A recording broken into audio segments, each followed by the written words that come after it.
I would like you to speak about the importance of people forgiving their parents. And also, I heard you speak about the need for mothers and fathers to be humble. Mm-hmm. So let's talk about the importance of people forgiving. This seems like to be the trend right now. People want to be angry at their parents and blame their parents for everything. Please speak about the importance of forgiving your parents. Well, everything is what goes around comes around. As above, so below. If you want to end the cycle, just generational trauma, then you have to look at your parents with new eyes. Who were they at 18 or 20 or 24 or 25? They were younger minds, less information than if they were in their 30s, 40s, 50s or up. So they had some limitations.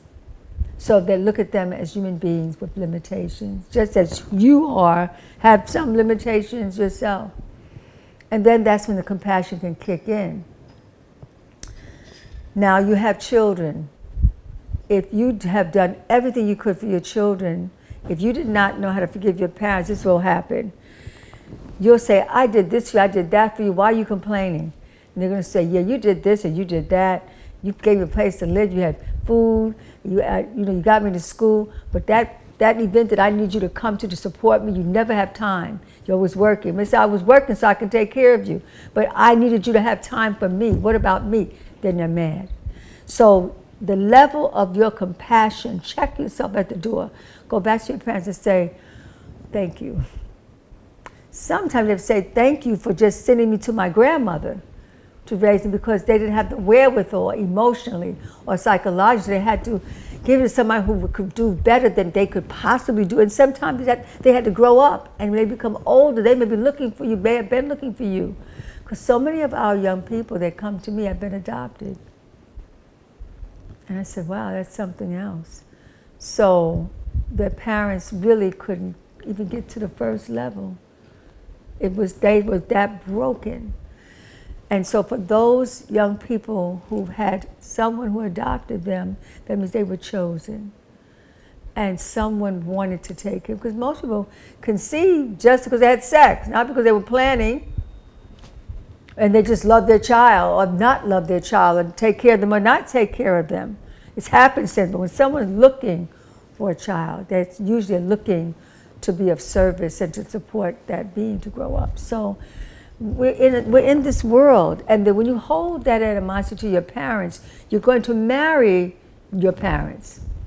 That man that you're upset with your father, you're mad with him about him, you're going to have a husband that's going to be just like your father on some level. He won't be emotionally accessible. Maybe your father wasn't there, he was going through his own financial struggle, because there's a price tag on men. Fatherhood is not just the finance that you have, but it's also the wisdom that you may impart on your children, or an example of compassion, or helping in the home, or whatever that level is. A man is not just a price tag, so if the father can't be in the home because he feels like he's not worth it because he doesn't have it like that, the child will be without a parent, and they won't be whole. So they're always looking for their father, and a lot of men, they go from one man to the next, always looking for their father and never getting peace. Or the woman, she may be angry at her mother, and she's angry at her mother, so she attracts friends that are the same as her mother. It's important that we know that it takes a village, literally, to raise a human being, not just a child. The mother, out of 100% of giving to a soul to grow, the mother may have 40% that she's supposed to give. And the father has maybe his 35% that he's supposed to give.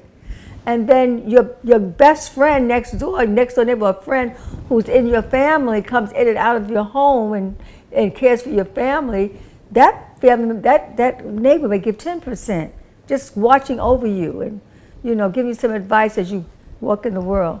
And maybe there's a grandmother that gives you that 20% of strong roots, or that grandfather. It's taken a whole village to participate in raising a being, a soul. So if the mother now doesn't have that other 40, 50, or 60% to help you, that she becomes overloaded and she's not a great parent.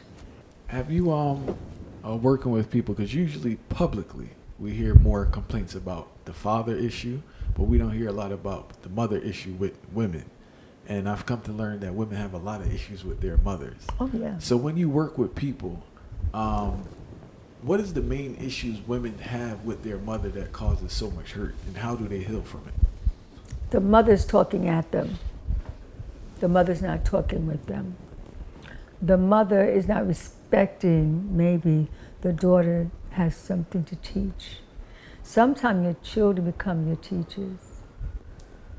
And I think that is the reason why I get along well with young people. Because I know that they came to teach also. But if you're an older person, you're always the one telling them what to do. So if you've always been, because you've been raising them to young babies, teenagers, so you've always have been telling them. It's a shift as you get older and they grow up, and that's now you have to learn from them too. And if you have that mutual respect, if you can grow that mutual respect, then there could be more harmony. I think that's what it is. And then we also keep recycling what happened when our mother was unconscious, when she maybe had a few boyfriends and some of them were not nice to the daughter, or sometimes there's some touching of the daughters. So the daughters are upset on different levels. And then the mother, she's a single parent, she's out of the house a lot. So they didn't get that nurturing necessary from their mother.